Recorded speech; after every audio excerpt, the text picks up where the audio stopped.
فَأَرْسَلُوا وَارِدَهُمْ، یہ قافلہ آیا، انہوں نے اپنا پانی سینچنے والے کو بھیجا، تو پانی نکالنے والے نے ادلا دلوہ، اپنا ڈول کنویں میں ڈالا۔ جب یوسف کے بھائی یوسف علیہ السلام کو کنویں میں ڈال کر دست بردار ہو گئے اور نگرانی بھی کر رہے تھے کہ یوسف علیہ السلام زندہ ہیں یا مر گئے ہیں، پھر ان کے جو بڑے بھائی تھے جو رحم دل تھے وہ کچھ کھانے پانی کا بھی انتظام کرتے تھے۔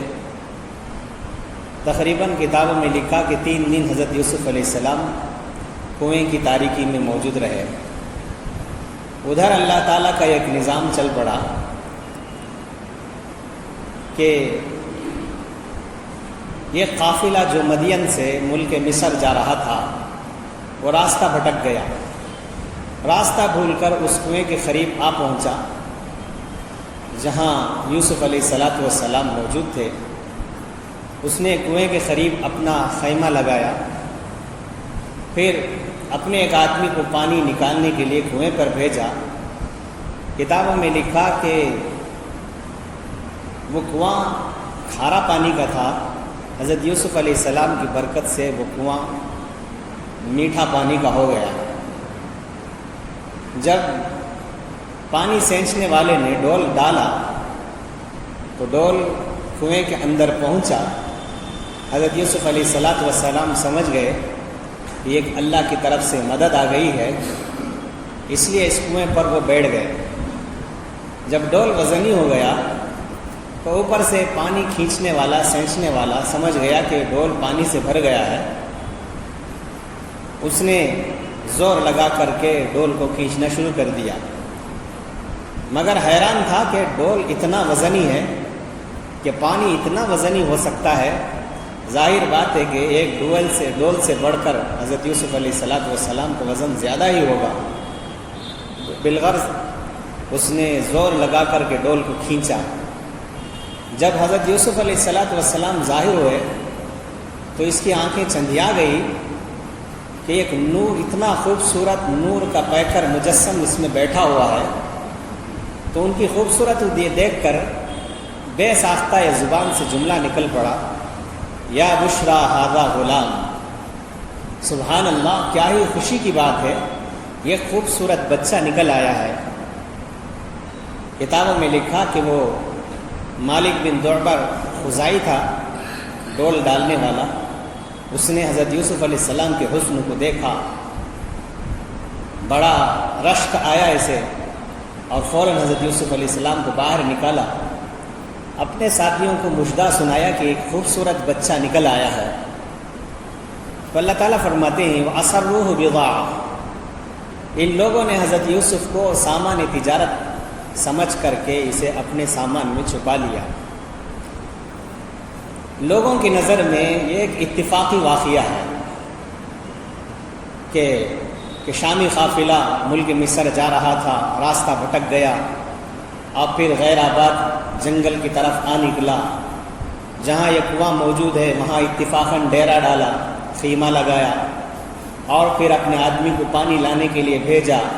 تو پھر پانی سینچنے والے نے ڈول ڈالا تو اتفاقاً حضرت یوسف علیہ السلام برآمد ہوئے، یہ وغیرہ وغیرہ۔ لوگوں کی نظر میں یہ اتفاقی واقعہ تھا، لیکن راز کائنات کا جاننے والا جانتا ہے یہ سب واقعات اور حالات ایک مربوط اور مستحکم نظام کی ملی ہوئی کڑیاں ہیں۔ حضرت یوسف علیہ السلام کا پیدا کرنے والا اور ان کی حفاظت کرنے والا ہی قافلے کو راستے سے بھٹکاتا ہے اور قافلے کو یہاں کنویں کے پاس لے آتا ہے، پھر اس کے آدمیوں کو کنویں پر بھیجتا ہے تاکہ یہ معاملہ مکمل ہو، یوسف علیہ السلام صحیح سالم تندرست کنویں سے باہر نکلے، جہاں ان کو پہنچانا ہے وہاں یہ پہنچ جائیں۔ یہ ایک مستقل قدرتی نظام ہے۔ چونکہ لوگوں کی نظر میں ایک اتفاقی واقعہ ہے، اتفاقی حادثہ ہے، لوگ عام انسان جب اسے دیکھتا ہے، غور کرتا ہے تو اسے اتفاقی حوادث قرار دیتا ہے۔ فلسفہ والے ان کو بخت اور اتفاق کہا کرتے ہیں. ان کا یہ قول در حقیقت نظام کائنات سے ناواقفیت پر مبنی ہے، ورنہ سلسلہ تکوین میں کوئی بخت و اتفاق نہیں ہوا کرتا ہے. اللہ تعالیٰ شانہ سبحانہ و تقدس، جس کی شان فعال لما یرید ہے، وہ مخفی حکمتوں کو تحت میں ایسے واقعات اور حالات پیدا کر دیتے ہیں کہ ظاہری طور پر ان وقائع کا کوئی جوڑ سمجھ میں نہیں آتا ہے، تو عام انسان اسے دیکھ کر کے اتفاقی حوادث قرار دیتا ہے. ورنہ سلسلہ تکوینیہ میں کوئی امر اتفاق ہوا نہیں کرتا ہے. حقیقت میں یہ اللہ تعالیٰ شانہ کی نظام کائنات سے ملی ہوئی جڑی ہوئی ایک کڑیاں ہیں اور مستقل طور پر ایک مضبوط نظام ہے، ایک مرتب نظام ہے. ایسے ہی ان واقعات اور حالات جو اس جیسے ہوں، جن کو ہم ظاہری طور پر اتفاق سمجھتے ہوں، ورنہ حقیقت میں وہ اتفاق نہیں ہوا کرتا ہے. اللہ تعالیٰ کی منشاء خداوندی سے یہ سب کچھ ہوا کرتا ہے. چنانچہ انہوں نے یوسف علیہ السلام کو تو نکال لیا، نکال کر اللہ فرماتے ہیں اسروہ بضاعہ، انہوں نے یوسف کو سامان تجارت میں چھپا لیا، سامان سمجھ کر چھپا لیا. چونکہ اس زمانے کے اندر بردہ فروشی کی عادت تھی، غلاموں کو خرید و فروخت عام تھی، بچوں کو اغوا کر کے بیچ دیا کرتے تھے. اور یہ قافلہ جو ہے تجارتی قافلہ تھا، یہ لوگ کاروباری لوگ تھے. دل میں بڑے خوش ہوئے کہ ایسے خوب جمال اور خوب روح لڑکے کو ہم خوب گراں قدر و قیمت پر اسے بیچیں گے، بڑی دولت اور بہت بڑا خزانہ ہمیں ہاتھ مل گیا ہے. اگر ہم اسے خوب روح لڑکے کو بیچیں گے تو بہت زیادہ منافع ہمیں حاصل ہوگا. چنانچہ ان لوگوں نے ان کو چھپا لیا، کہیں پورے قافلے کو پتہ نہ چل جائے تو ہر ایک آدمی شراکت کا دعویٰ کرے گا اور یہ کہے گا کہ مجھے بھی اس پیسے کے اندر کچھ حصہ چاہیے. تو لہٰذا ان لوگوں نے خاموشی کے ساتھ حضرت یوسف علیہ السلام کو نکال کر کے سامان تجارت میں چھپا لیا ہے. اسروہ بضاعہ واللہ علیم بما یعملون. اللہ تعالیٰ فرماتے ہیں اللہ خوب جانتا ہے جو کچھ یہ کام کرتے تھے، قافلے والے کرتے تھے. یوسف علیہ السلام کنویں سے برآمد ہوئے، سارا راز اللہ تعالیٰ اوپر سے دیکھ رہا تھا. انہوں نے فوراً اٹھاتے ہی حضرت یوسف کو سامان تجارت میں چھپا لیا. عام بات ہے، لوگ ہر قیمتی چیز کو چھپایا کرتے ہیں، اور طریقہ قدرت خداوندی بھی یہی ہے، ہر اعلیٰ اور ہر قیمتی چیز کو ادنا چیزوں میں چھپا دیتے ہیں. جیسے اللہ تعالیٰ نے موتی کو سیپی میں چھپا دیا، ریشم کو کیڑے میں، شہد کو مکھی میں، سونے چاندی کو پتھر میں، مشک کو ہرن کے نافے میں، علم کو دماغ انسانی میں، ایمان کو قلب انسانی میں. حضرت یوسف علیہ السلام کو کنویں میں، نبی علیہ السلام کو غار ثور میں چھپا دیا. اللہ تعالیٰ نے 5 چیزوں کو علماء نے لکھا کہ 5 چیزوں میں چھپا دیا. جیسے صلاۃ الوسطیٰ کو اللہ نے 5 نمازوں میں چھپا دیا، ایسا ہی ولیوں کو مومنوں میں چھپا دیا، اور قبولیت کی ساعت کو اللہ دیگر ساعتوں میں چھپا دیا.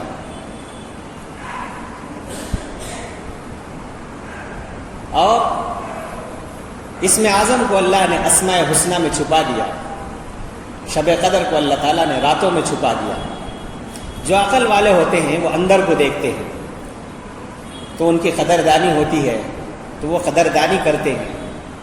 جو بے عقل ہوتے ہیں وہ ظاہر کو دیکھتے ہیں تو ناقدری پیدا ہو جاتی ہے. چنانچہ انہوں نے یوسف علیہ السلام کو ایک قیمتی سرمایہ سمجھ کر کے کھوٹے داموں میں ان لوگوں نے فروخت کر دیا ہے. وَشَرَوْهُ بِثَمَنٍ بَخْسٍ دَرَاهِمَ مَعْدُودَةٍ. تو یہ معاملہ ادھر ایسا ہوا کہ ان لوگوں نے اپنے سامان تجارت میں ان کو چھپایا تھا کہ ادھر یوسف علیہ السلام کے بھائیوں کو اطلاع مل گئی کہ وہ جنگل میں بکریاں چرا رہے تھے، ساتھ میں نگرانی بھی کر رہے تھے کہ کوئی قافلہ آیا، یوسف کو اندر سے نکال لیا ہے. فوراً دوڑ پڑے، جتنے بھائی تھے سب جا کر کے قافلے والوں کی تلاشی لی. کہا کہ ہمارا یہ غلام بھاگ گیا ہے. دیکھا کہ یوسف علیہ السلام وہاں موجود ہیں اور کہا کہ یہ ہمارا بھاگا ہوا بھگوڑا غلام ہے جو ہم سے بھاگ گیا ہے اور بھاگ کر کے اس نے کنویں میں پناہ لے لی ہے. اب اگر ہم گھر لے گئے تو پھر بھاگ جائے گا، اس لیے اگر تم نے نکال لیا سو نکال لیا، بہتر ہے کہ تم لوگ ہم سے خرید لو، ہم اسے سستا بیچ دیں گے. چنانچہ برادران یوسف خود یوسف علیہ السلام کو مال تجارت بنا کر قافلے والوں کے ہاتھ میں فروخت کر دیا. اللہ فرماتے ہیں وَشَرَوْهُ بِثَمَنٍ بَخْسٍ، انہوں نے خرید لیا یا انہوں نے بیچ دیا یوسف کو بِثَمَنٍ بَخْسٍ، معمولی قیمت میں، دراہم معدودہ یعنی گنتی کے چند درہموں میں. لفظ شراء عربی کے اندر دو معنوں کے لیے استعمال ہوتا ہے، ایک ہے خریدنے کا معنی، ایک ہے فروخت کرنے کا معنی. دونوں معنی اس کے اندر احتمال رکھتا ہے. اگر شروع کی ضمیر جمع کو برادران یوسف کی طرف منسوب کریں تو اس کا معنی فروخت کرنا ہوگا. اگر شروع کی ضمیر جمع کو قافلے والوں کی طرف منسوب کریں گے تو اس کا معنی ہوگا خریدنے کا. مطلب یہ ہے کہ برادران یوسف نے یوسف کو قافلے والوں کے ہاتھ فروخت کر دیا اور قافلے والوں نے حضرت یوسف کو خرید لیا. دونوں ترجموں کا اس کے اندر احتمال رکھتا ہے. بِثَمَنٍ بَخْسٍ، معمولی قیمت میں. معمولی قیمت بخس کے معنی کم کرنا، گھٹانے کے ہیں. مبخوس کے معنی میں بھی آتا ہے. معمولی قیمت حضرت ابن کثیر رحمۃ اللہ نے بروایت ابن عباس اور ابن مسعود رضی اللہ عنہ سے نقل کیا ہے کہ انہوں نے حضرت یوسف علیہ السلام کو 20 درہموں میں فروخت کر دیا. بعضوں نے کہا کہ 18 درہم میں فروخت کر دیا. 9 بھائی اس وقت موجود تھے، دونوں نے 2 درہم سب کے حصے میں آ گئے.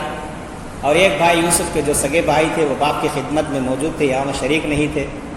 بعضوں نے کہا کہ 22 درہموں میں خرید لیا.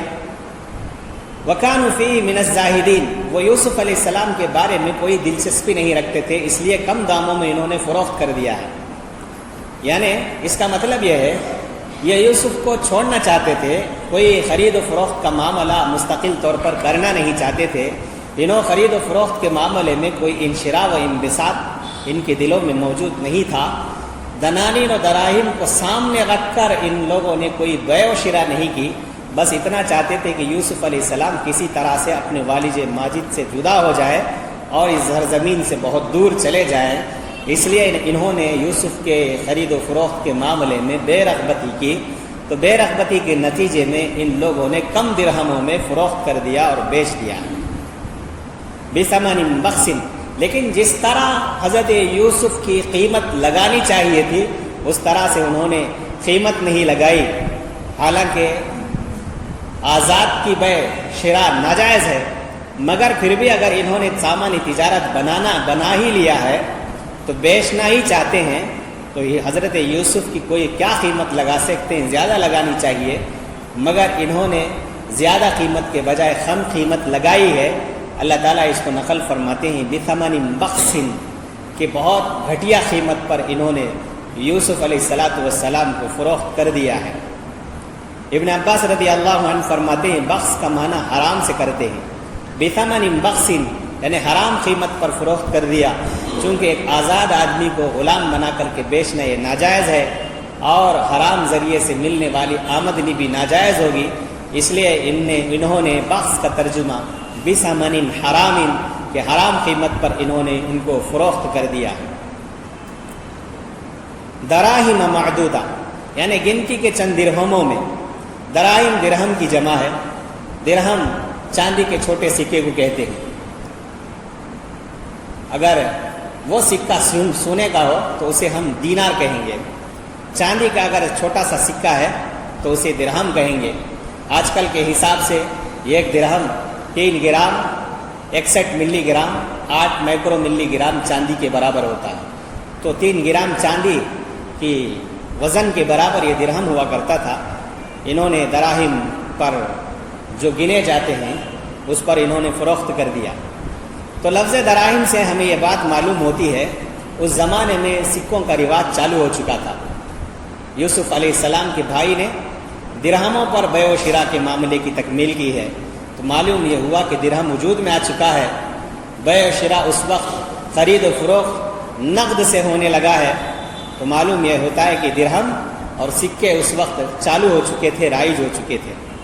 معدودہ یہ لفظ ہمیں بتاتا ہے جسے گنا جا سکے، تو معلوم یہ ہوا کہ کرنسیوں اور سکوں کو کی مقدار گن کر معلوم کی جاتی ہے، وزن کر کے معلوم نہیں کی جاتی۔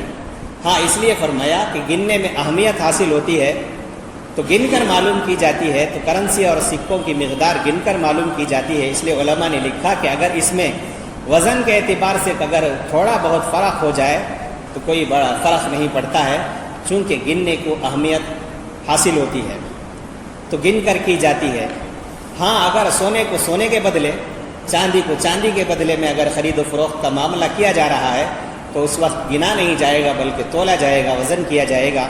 اللہ کے نبی صلی اللہ علیہ وسلم نے فرمایا لا تبیعوا الذهب بالذهب ولا الفضة بالفضة الا وزنا من زاد او ازداد فقد اربا۔ اللہ کے نبی صلی اللہ علیہ وسلم نے فرمایا تم سونے کو سونے کے بدلے میں اور چاندی کو چاندی کے بدلے میں فروخت مت کرو مگر یہ کہ وزن کر کے فروخت کرو۔ تو جس نے زیادتی کی یا زیادتی کو چاہی، فرمایا کہ اس نے سودی کا کام کیا ہے۔ تو سونا اور چاندی جب یدم بیدین ہو، نقد ہو، تو فرمایا کہ برابر برابر ہونا چاہیے۔ علماء نے لکھا کہ والفضل ربا، زیادتی سود میں شامل ہوگا۔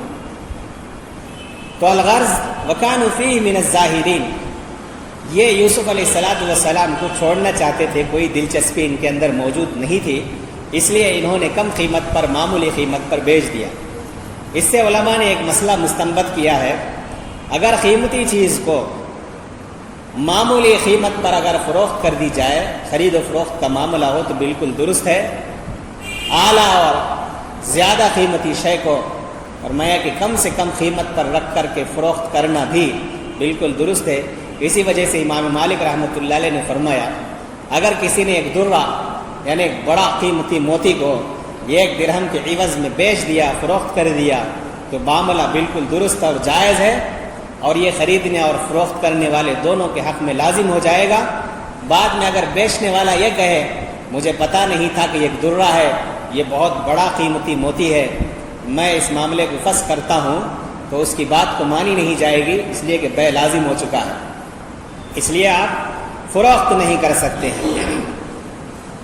پھر جب یوسف کے بھائی نے یوسف علیہ السلام کو قافلے والوں کے سامنے ایک غلام بتایا کہ یہ ہمارا بھاگا ہوا غلام ہے، تم اسے خرید لو، ظاہراً ایسا معلوم ہوتا ہے کہ یوسف علیہ السلام ان کو دیکھ کر، اس باتوں کو سن کر خاموش ہو گئے۔ تو اس سے ایک مسئلہ نکلتا ہے کہ خوف ضرر یعنی نقصان سے بچنے کے لیے امر منکر سے انکار نہ کرنا، اس پر خاموشی اور سکوت اختیار کرنا، یہ کمال کے منافی نہیں ہے۔